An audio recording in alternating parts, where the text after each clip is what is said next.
Hi, Jane here. Thanks for joining me. I'm a huge fan of empowering you, as are the speakers in our Go Big series. Have you stopped to think recently what you really want in your life? Do you feel like you were meant for more, as I had for so many years? What's the big goal that you want to achieve this coming year, or a fear that you finally want to get over? If you're ready to re-envision your future and launch your big idea, maybe spread your influence or get over a fear finally, then I invite you to join me and some of our speakers. We want to help you empower your mindset, build your vision, and own your dream. Stop needing to be right and let's do this now, together. Go to janeapplegath.com, click on Go Big Sign Up, and I will see you there. Sending you much love and success. Have an incredibly epic day. Hope to see you soon.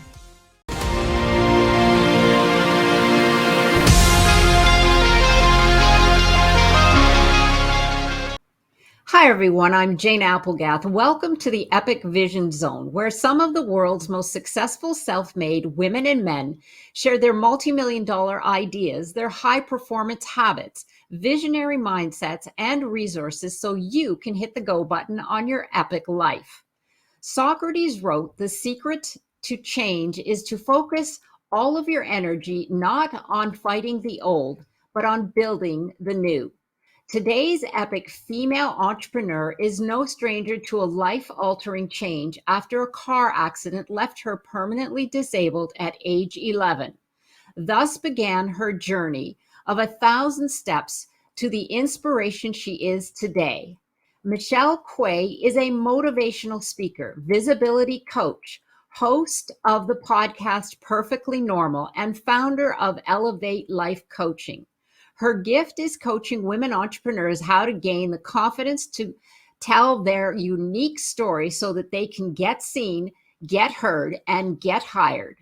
As a certified transition life coach, Michelle gives her clients the skills needed to convert fear into a higher energy of happiness, authenticity, and freedom so that they can gain the ability to boldly overcome tragedy and find purpose in every challenge. Michelle is the author of the memoir Perfectly Normal, an immigrant's story of making it in America, as well as the inspirational illustrated ebook Miss Little Musical. She is also a board certified member of the United Nations Association of the U.S. Pasadena chapter, a clinical pharmacist, and associate at the Associated Patient Advocates. She is also a member of the National Speakers Association, area director of Toastmasters International. Michelle was born in Taiwan and grew up in New York, but today she lives in Los Angeles with a short-haired brown tabby cat named Buster. If you're looking for her, odds are you'll find her at the gym, hiking, taking photos, or painting. Welcome, Michelle. Thank you for joining us here today. Thank you so much, Jane, for having me. You're very welcome. And I can't wait to get into the story and let our audience hear about your particular story and the inspiration that you are today. Give us some insight into the hardest part of living with, you wrote, living with the shame and unworthiness that you carried in your heart and your mind. And looking back, what advice would you give yourself today? I think from the car accident, one of the biggest challenge for me, especially as a woman I was in my 30s, I would wake up in the morning, looking myself into the mirror, and there I am, standing in front of the mirror. Nothing about me that speaks normal to me. I look at a person whose body is 4 feet 4 inches tall, whose left leg is crooked, and I cannot walk long distance without crutches. And there's not a single pair of jeans that I have not altered, not a single pair of shoes that I have not bring to the shoemaker to make it even so that I can walk somewhat like a normal person. So I think going back to my journey, the one thing that I would give myself the most would be love. I know it sounds a little cheesy, but giving ourselves love is a journey that I had to take on. And giving ourselves love opens up the door so that we become the light source to more love. We welcome more love to come in. Wow, that is so profound, because when I read that on your site about feeling the shame and unworthiness, it hurt my heart, because it would be terrible to walk around with that. And it's incredible that you had the wherewithal to understand that it was the love of yourself that was missing. So given that there was a big moment of change for you that you shared with me earlier, where your mindset shifted, give us that story, because I know that that was so profound in the way that you live your life today. Yeah. So as a woman, I think we all have that belief that we need to look certain way, we need to act certain way, we need to eat healthy, making sure that we fit into the tiniest clothing possible. And so this is actually a funny story. I was driving down the freeway one day, and then I was going to a shopping mall. The minute I got out of my car, I noticed there's a marking on my white T-shirt, and for the life of me, I couldn't figure out where it came from. I sat back into the driver's seat, and then there it was. My steering wheel was bumping against my stomach, and it was rubbing against my belt, which created that mark. And that finally dawned on me that I've been just allowing myself to go down, not giving myself permission to feed myself with what is nourishing, to take care of my own body. And there I was, finally realizing that I've been shaming my own body for the longest time. And so that was my biggest aha moment. And that led to a transformation that, okay, I got to get up and start doing something for myself. Yes, I know you shared that with me, and you said, I think the next day or that week you got yourself into the gym. It was like, Yeah. okay, enough of this. And from there, that particular change led to a huge change in your life. And you called it the journey of 1,000 miles. Tell us about your journey to Machu Picchu and the three values that you have learned in overcoming life adversity. Yeah. So I think at that moment when I was sitting in the parking lot feeling sorry for myself and questioning myself, how did I allow myself to get to the point where, I had to look at this muffin tub on myself. Now on top of that body shaming, here's the muffin tub. What do I want to do about it? So I got into the gym. That was my one motivation to start exercising. That start to roller coaster and start the ball got rolling to signing up to the gym. And the next thing I know, I realized that for the longest time, I have this desire to be part of something. And that part of something includes just being part of a conversation with my colleague, with my friends, when they talk about doing running or going to a marathon or going up to the gym. I want to be part of that conversation.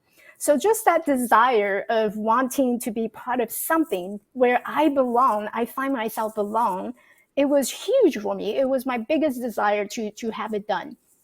So by the time I actually booked that 1,000 mile to Machu Picchu, it was to the point where I didn't know who I was. I had lost my self-identity along the way of trying to be somebody else. I wanted to be this perfect body. I wanted to be, 6 feet tall. I wanted to be so attractive that no matter where I go, I am attractive to everybody and people would not be judging me. But I didn't have that. So in the sense, I didn't have any self-identity. So in order to find it, I thought maybe if I were to go to travel, maybe I would be able to find myself.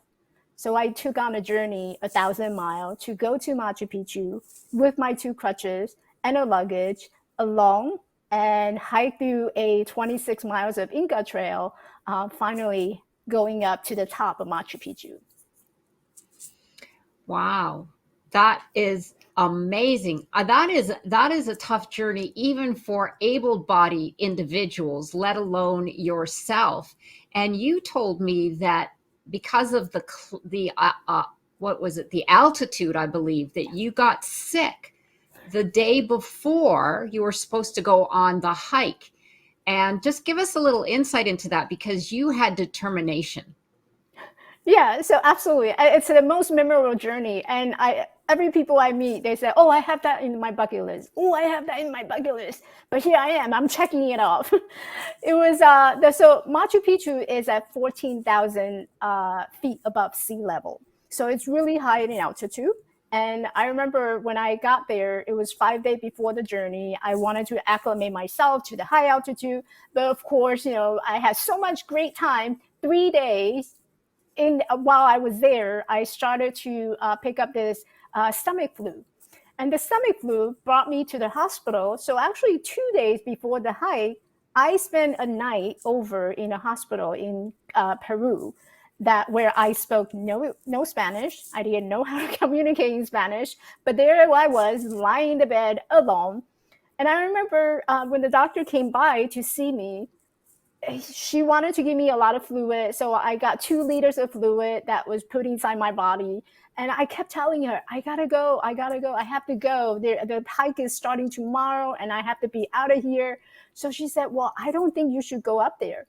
And I remember in the hospital, I called my sister. I told my sister, hey, I'm in the hospital right now and I'm not feeling well.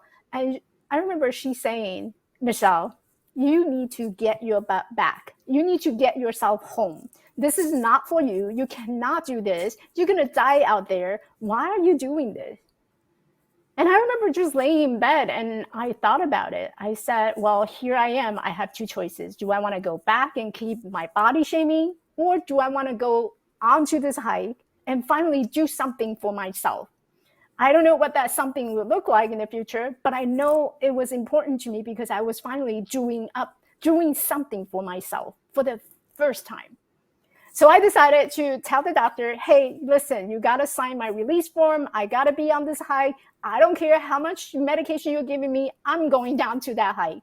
So I remember she wrote a 7-day prescription and she said, here, take this every day as you're going on to the hike. So the minute I start on day 1 of my hike, I was carrying 15 pounds of day pack. On top of it, I was having 2 liters of body fluid extra inside my body going on to that hike with my 2 crutches. Oh my gosh. That is amazing.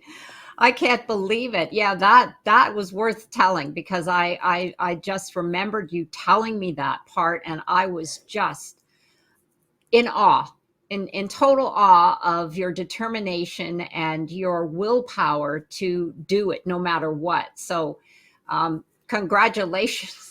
But anyway, it just goes to show mindset is very powerful and the story is so inspiring. So, speaking of mindset, um, because we know it is so important in what we do and how we live our lives, you write there are values in every instance of pain and suffering.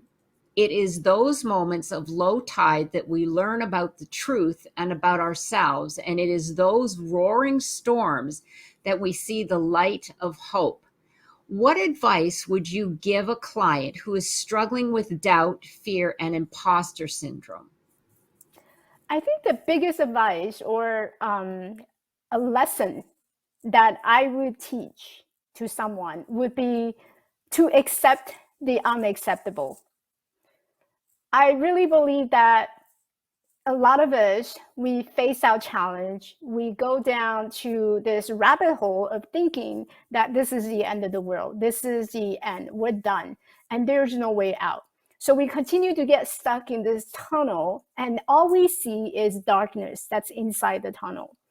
But little do we know that our human body is designed in such a way that when you are in a low light position, your eye will adjust to the environment that's you are in.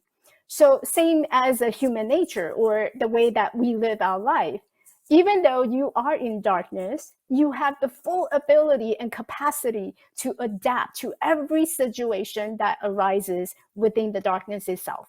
So look around you and you will be able to see the light because your eye adapt to all the changes in your environment. So even though you are in darkness, when you use your adaptability, you no longer see the darkness only. And you know exactly where things are, what your next step needs to be, if you fully accept to the fact that, yes, I am in a dark place, and there's nothing wrong with me.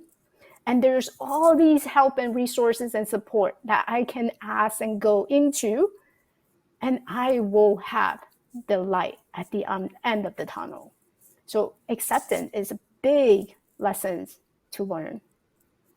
Yes, that is so valuable, Michelle. Thank you for that. Accept the unacceptable, because once you do, then you're freeing your mind to actually see the possibilities, like you say, the light within the darkness.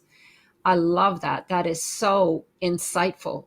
Thank you for that. So now I know that your gift and what you share with your clients is all about telling your story. And why do you coach that story is the key? I know we've heard a lot, but it's always good to get some insight into why telling your story is key to an entrepreneur's life and business success.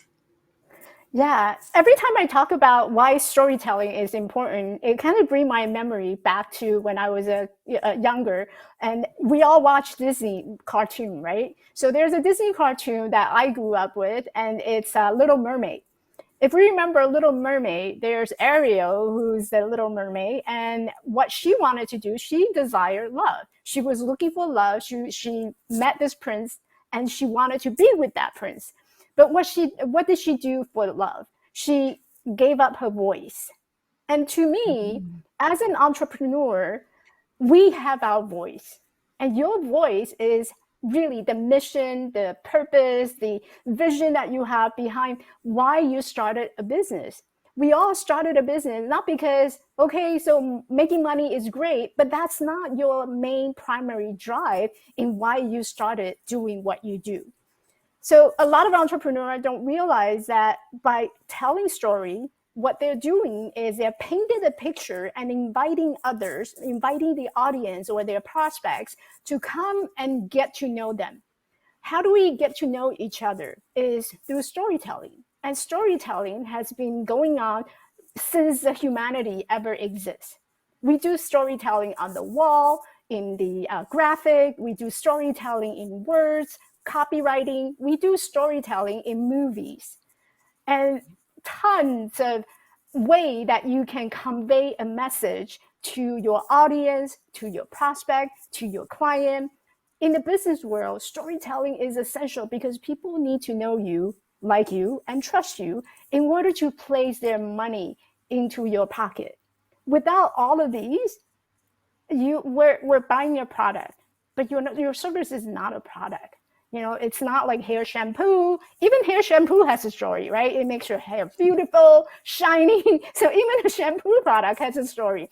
Every one of us have a story to share, and this is why we have a purpose in this world. So storytelling is really true. My passion is in the storytelling. I can go on storytelling forever. And it's about giving our voice, giving ourselves the voice to be seen. Yes, I love that. It's connection is what it is, because we all, like you said, have our stories. But when we tell our stories, that individual or those individuals who are listening will automatically associate with what you're telling if they have experienced something similar or if they've felt something similar. So then you create a visceral connection with those individuals. It's fascinating. I love it. And you're right, stories have been around for eons. And it's really on a scientific level, what we're not just igniting the language part of our brain, but we're igniting the sensory perception and the motor skills and everything else that you might imagine that comes with a story. Like you said, watching The Little Mermaid. I mean, I'm sure there were moments when you felt like she felt. So yeah, when you engage in a story, you just feel awe or surprise or sadness. And in that moment, what you're actually doing is, besides learning, you're connecting. Yeah, I love it, because connection is everything. Like you said, people, we all have different services and or products, but people usually buy from people they like, and they connect with. And so I love it. The value of story is connectivity. and learning. I thank you so much for that insight. And now I have Michelle has a fabulous free download, which I'll let her tell you a little later on, but she has 4 types of stories. And you say that, do we need them all? And maybe you can just explain a little bit about that. Yeah, so there are basically 4 types of story in entrepreneurship, or when you are telling your business story. There are 4 types: the founder stories, the purpose stories, the vision story, and then the last one is the transformational story. So the founder story is really about why did you start doing what you do? Why did you start your business? And the purpose story is, what is your purpose? Why should people care? And the vision story is about painting the picture for your client, for your prospects, the vision, the mission that you have in life, and what are the values that you're offering. So what can your clients get from working with you? That belongs to the vision story. And a vision story is actually perfect place for storytelling, because through storytelling, as we mentioned earlier, it's a way that we communicate with each other, we connect with each other. And lastly, you find your collaboration and your community because you're telling story to bring the vision together. And the last one is the transformational story. Typically, this is used when you're creating a change or making an impact in someone else's life that causes someone else to live a transformational journey to where they want to be. So there are 4 types of stories: the founder stories, the purpose stories, the vision stories, and then lastly, the transformational journey. And so that's fascinating. I love that. Do we need to know all of those as an entrepreneur? Should we have each one of those ready to go? You should have one for each 4 stories that you are telling. This way, when you're being invited to a podcast, if it's a founder story, people are asking, why did you tell me about your business? Why did you start your business? There you go. You can pull it out from your pocket and say, here's my founder story. This is the reason why I founded Elevate Life Coaching. And when people ask, well, why did you want to do this? Why even hiking Machu Picchu? Now you have a purpose story that you can tell and you can share that demonstrate not only just your value, your vision, and your purpose, it also demonstrate what kind of person you are as you're telling it. So I would recommend to have one story fall under each category. Do you need to use all 4 together? Not necessarily, depending on how much time you have. Even on social media posts, you may just be able to use one and tell that particular story. So say I'm telling a vision story, I'm going to share my value. Authenticity is one of my biggest values. So I'm going to focus on the vision of why authenticity is important, why being real is important, because it makes better connection. So that's one example of how you can use each type of story in different scenario. It's really about marketing yourself without sound like you're marketing yourself. I love that. The value of story in marketing. Yes, absolutely. Because when I read that, I thought, now I wonder if I should, but it's all about being prepared as well. Preparedness is key. And then, like you said, you can choose one, or you can flow one into the other. But absolutely, I found that so valuable when I was reading through that. Thank you so much for that. And I love that you call this your soulmate clients. Now, we touched a little bit about this when you were talking about story and the connection, but what is the secret to attracting your soulmate clients, and why does it work? So the secret to attract your soulmate client is really being you. People want to work with you, no one else. And there's a reason why one client is looking for you, because number one, your value really resonated with that person. That person is seeking confidence. What brings confidence? You need to have courage. You need to have connection. You need to have authenticity. And when someone landed on your website, is your value, are your values being seen and communicated in such a way that it's a representation of who you are? Does everything that you said on your website, on your social media, lined up with who you are on a camera, when they meet you in person? Do you give people that same feeling of, yeah, I like Michelle because she's being real. I like Michelle. She's very blunt. She doesn't do any BS, she doesn't cut any shortcut. She's right there, straight to the point. And that's what people see when they meet me on social media. That's what people see me in the real life. So is everything that you said that you do lined up with you? And that is the secret to attracting the soulmate client.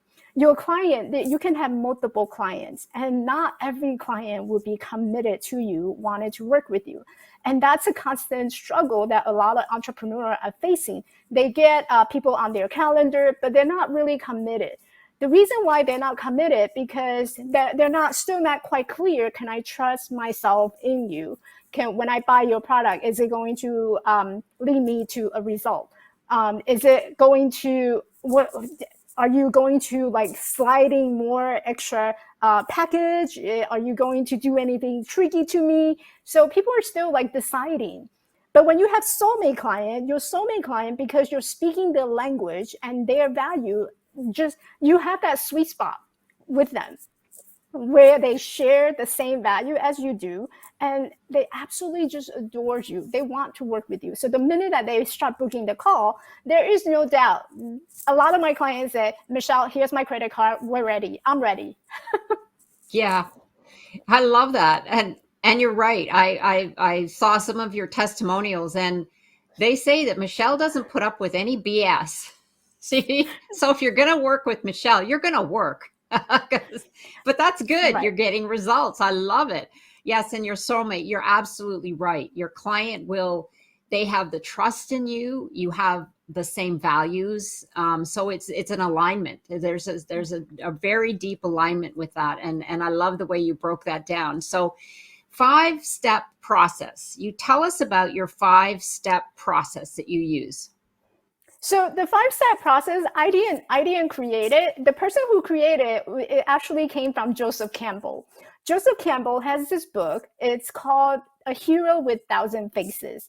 And basically in the book, he described how the humanity had evolved.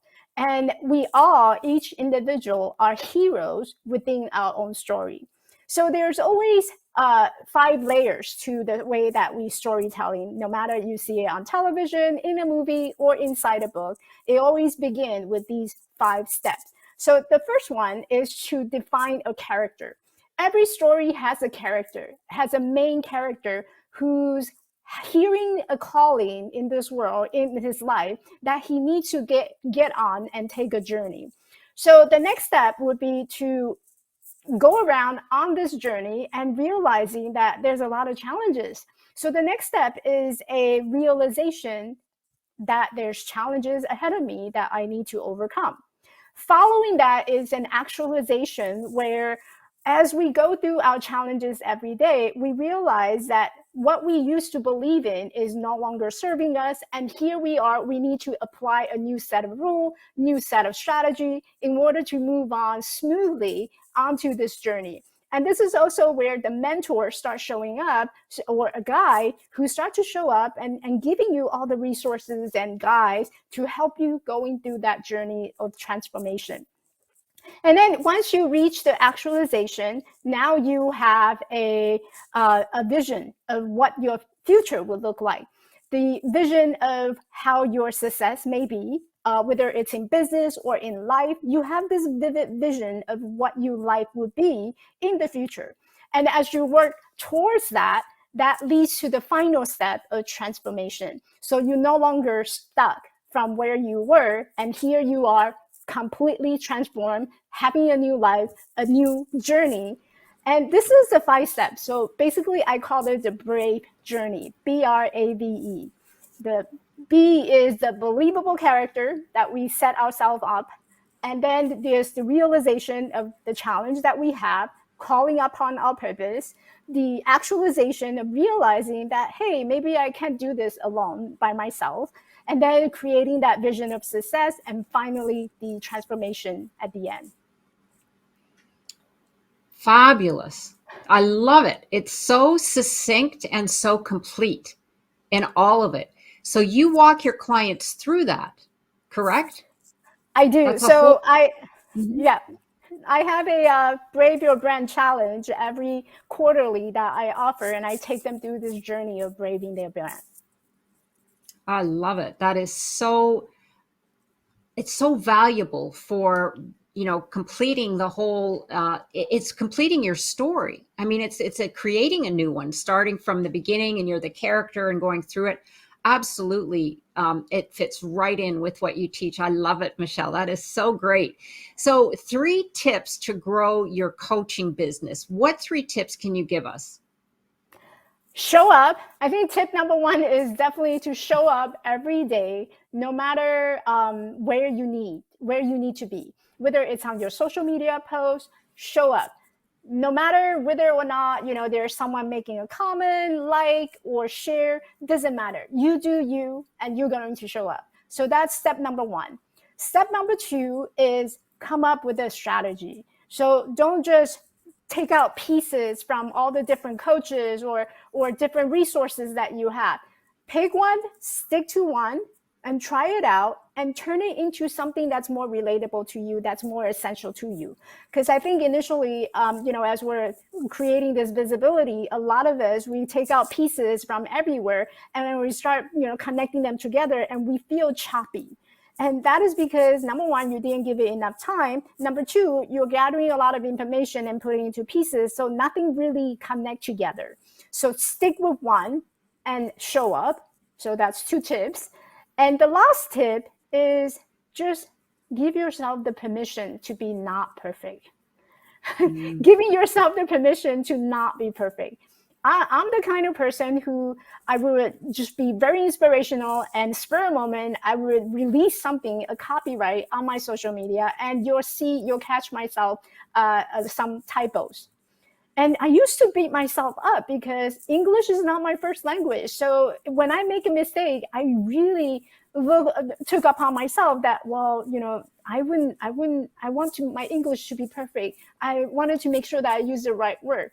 So give yourself the permission to be imperfect, because being imperfect, actually, guess what? When I speak with an accent. I mix up with my tenses all the time, and that's just part of who I am. And that's okay, because what you get on social media is how I am in real person. So if we were to be on the call, my tenses is all mixed up, and that's okay. So give yourself permission to be imperfect. I love it. I love it. So show up, strategy, and permission to be imperfect. Perfection Yes. in your imperfect. It's flawsome. You're awesome in your flaws. So perfect. Well, that actually is a perfect segue, because my next question was how to overcome perfectionism in business, and you may have answered that question already. Just accept your flaws. Is that what you would say? Yeah, I think comparison is our biggest enemy. We Yeah. do a lot of comparison, whether it's in life or in business. Well, look at that coach. She's so amazing. She's making multi-million-dollar coaching company. And here I am. I'm still struggling. I can't even pay my VA, my virtual assistant. So there's a lot of comparison that's going on every single minute. And I think the way that to overcome that, the perfectionism, I would say to give yourself the permission to be imperfect. And most importantly, it's about showing yourself some grace. I Mm, think, yeah. we want outcomes, but sometimes we don't realize that the outcome may not be, what we had imagined. What we have is results, right? So we have these results, and what do we do with the result? We learn. We're collecting data. We're collecting information. So the fact that you may have write a imperfect post, that's actually an opportunity for us to learn.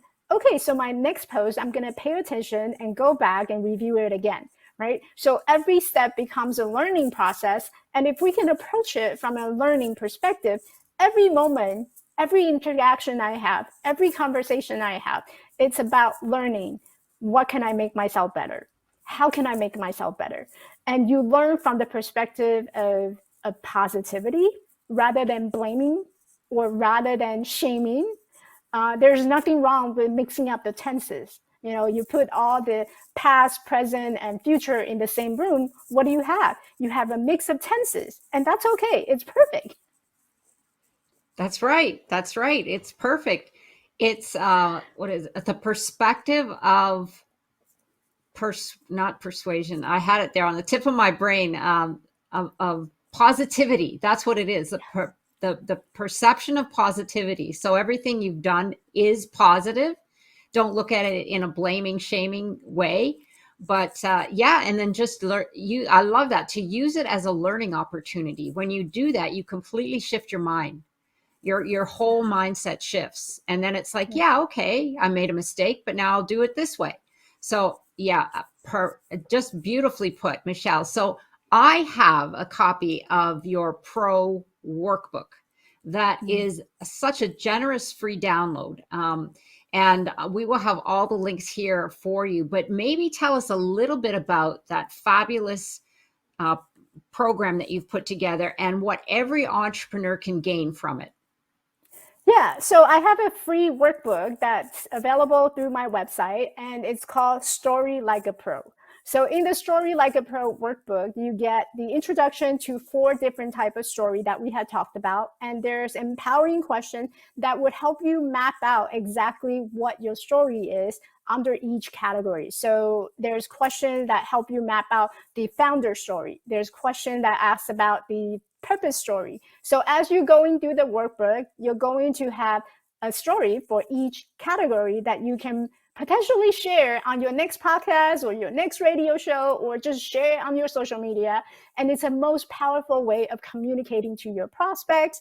And towards the end, there's also a worksheet that focus on helping you define your strength and your weakness within your business entrepreneurship. So it's all available on my website.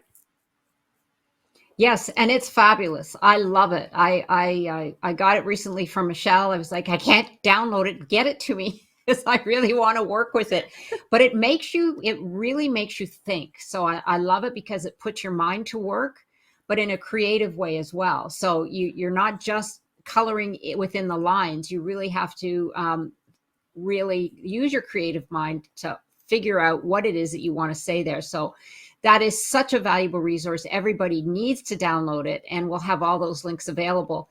So a question now that I have for you, we always have this thing that most entrepreneurs and marketers tell you is make your brand unique.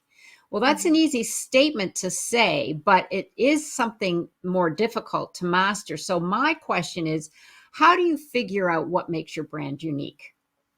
Personality. So I think my go-to answer would be personality.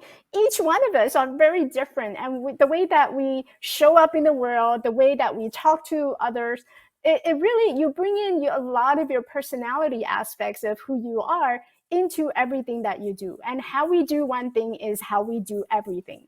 So if I'm the kind of person who's very happy, bubbly, showing up in person, I'm going to carry on that personality of me and show up on a video, or show up in my regular social media posts, when I do marketing, when I write email. So your personality is what makes you completely unique and different. And each one of us have different combination of personality, right? So the Myers-Briggs personality test is one type, and then there's also Carl Jung's 12 types of personality archetype. So you can identify all 12 types. Mine happen to be someone who's very romantic and loving for my clients. So I send them like gifts. I send them writing thank you notes. I surprise them for a gift, or surprise them for a little small gesture. That's my archetype, and that's how my personality type is. And so earlier I was talking about how I'm seeking love, because I felt that I wasn't being loved. And so when I have the opportunity, I want to make sure my clients are being nurtured, they're being loved. So my personality type actually has a lot to do with the lover type or romantic type. And I also have a personality type of being the creator. So a lot of my social media posts or my videos, I try to incorporate that creativity so I can really own it, no matter whether it's my brand or just me that you see every single day. So I really believe that personality is your biggest asset to your company values, and it show up everywhere, no matter how you do things. I love it. Oh my gosh. You came out with that answer like bang. And that is so, you are so right. You read about other marketers and they go on about being unique and branding and marketing. And you're like, oh my gosh. And when you said personality, it was like, that's it. It's well, it may not be simple, but the answer is simple. It's we're all unique, and that's what makes your brand unique. That's what makes your program your that's why your clients will be attracted to you, is because of your personality. Oh my gosh, thank you so much for that simple and easy insight, Michelle. I love it. Oh my god, I think it's fantastic. And yes, I See, can see that's that. my Go that's ahead. my personality. That's my personality shining through. I'm like, we'll just cut through the chase, go straight to it. It's just personality. I love it. I love it. I want the fast and easy answer. It's like, yeah, don't give me all the background. I'm like, okay, that's enough information. It's overload. Perfect. I love it. So, are there any other offers you would like to announce or share with our audience? Yeah, so I actually have the 5-day Brave Your Brand challenge that's coming up. And this is a challenge where I walk through my clients on how to create your brand story. So the 5 process, the 5 steps that I had described earlier, creating your believable character and up until you create a transformational journey for them. So I actually take them through the 5-day program, and it's a self-pay program. They go on, watch the module, and then we also meet one-on-one, not in one-on-one, but in group setting, where we talk about all the exercises and really narrow down on specifically what story you need to share right this moment in order to get seen, get heard, and get hired. So I have the challenge coming up. The next one go live is in December 8th. The challenge will go live. Wonderful. Well, we will have that link on in Michelle's bio. And now, do you make that available? I think is it quarterly that you come up with that? Yes. So I offer it Okay. quarterly, and Oh, the next one, it will be the last one for the year. It will be a winter class. right, right. Okay. So if you happen to miss it just because it's a crazy time of year, be sure and go back, because Michelle will be offering it again, because it sounds like a very valuable course that all of us should be tapping into for sure. So, any last words that you would like to share with our audience? I think as an entrepreneur, a lot of us are like go go go, and my personality is the go go go type. So I think the last word would be give yourself permission to slow down. Sometimes when there's a lot of things that you have to take care of, launching your business, launching your course, we have that tendency of go go go go go. But it is in those moments of silence and quietness that we find our light, we see our creativity, and it also helps us to connect with what is going on around us in our lives, whether it's our family, seeing more family members, or your friends, connecting with your friends. It is those people around us. And one of the things that we have talked about is connection. Connectivity is huge. And you're going to see so much value in connecting with others. So it's okay to slow down and, taking your time in creating something. It doesn't have to be, oh, it needs to happen tomorrow. When we go into that rushing mode, there's a lot of things that we start to feel stressed and overwhelmed. So it's okay to slow down. Yes, it's like goes back to what you said, give yourself grace, Mm-hmm. because the grace gives you the space. And often that's where our best ideas come from. Yes. Sometimes we just needed that little bit of opening so that we could breathe into something. And our mind likes to keep us busy, but the silence sometimes gives us our best ideas. I love that. Thank you so much for sharing that. And because we're here on the Epic Vision Zone, I have one last question for you. If your life were an epic story, what would the title be? That's a huge one. I would say my go-to title would be A Journey of 1,000 Miles. Perfect. How to overcome your biggest fear in life. I love it. It's perfect. Absolutely perfect, Michelle. Thank you so I, much. I had to come up with that one. Yeah, no, that's okay. I mean, it's absolutely, it fits completely with your story for sure. And that's actually a good question to ask clients because it really makes them pause and think, okay, what would it be? There you go, Yeah. using your creativity, right? So once again, thank you. Oh, Michelle, you have such a bright light. I love it. And you have given us so much information here. I encourage everyone to be sure to check out Michelle's fabulous program and her social media feeds. She's great on Instagram. That's where we found each other. And you can see her creative posts. But I did want to say that they're not just creative, they're very informative. So you've got a little combination of both. Every time I have one of her posts come up, I am enlightened with information, and it's quick, it's fast, and it's really easy to digest. So I love that. So again, connect with Michelle, and her Instagram is Elevate Life Coach. And you can find all of her contact information and all of her links in her bio on the Epic Vision Zone page. And be sure to follow me on Instagram at Jane Applegath and check out how you can become an epic entrepreneur at janeapplegath.com. This is the Epic Vision Zone, transforming your dreams into epic success.